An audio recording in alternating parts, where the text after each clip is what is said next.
Trump's supporters have claimed that the assassination of Qasem Soleimani was legal.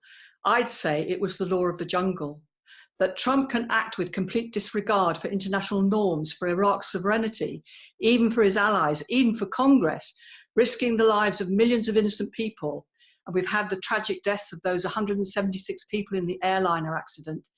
If Trump can just do this, then the world is in serious trouble. How was this allowed to happen? Where was the UN? The UN Security Council is supposed to be responsible for all matters of war and peace in the world. Britain, one of the 5 permanent members of that council, was away on holiday. Apparently Johnson just didn't care. Trump only cares about America first. No doubt he was emboldened by Johnson's victory. The worry is that now, for the sake of a trade deal, Johnson will also put America first. Make no mistake, this is not just about Trump's reckless personality. Behind him is a massive US military buildup. Billions of dollars are being poured into new nuclear weapons. And this is not about deterrence anymore. It's about actually using nuclear weapons to win a war. And here we come to the root of the current crisis, Trump's withdrawal from the Iran nuclear deal, clearly an act of hostility and threat. The withdrawal has been part of a pattern of international disruption on Trump's part, pulling out of the Paris Climate Agreement, pulling out of the Intermediate Nuclear Forces Treaty, leaving arms control in disarray. Trump does not want to compromise or negotiate about anything. He doesn't want to put any constraints on US power. This is what America first means. It means we've entered the law of the jungle. Although the situation has edged back from the brink, it is still extremely precarious. Will Trump carry out another assassination? And given the level of anger in Iran and Iraq, will there be further retaliations?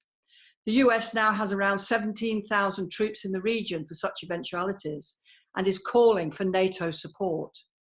And could Israel get involved? It's hard to comprehend the dangers here. Iran is drawing back from the nuclear deal, and if Iran really does start to develop a nuclear weapon, Saudi Arabia will follow. And we would have a nuclear arms race in the world's most conflict-ridden region. We saw what happened with the airliner. How easy would it be for a nuclear accident to happen? Trump intensifies sanctions, continuing war by economic means. Britain, France, and Germany add fuel to the fire with their one-sided pressure on Iran to keep to the nuclear deal. Instead, they should withdraw their forces from Iraq as demanded by the Iraqi government.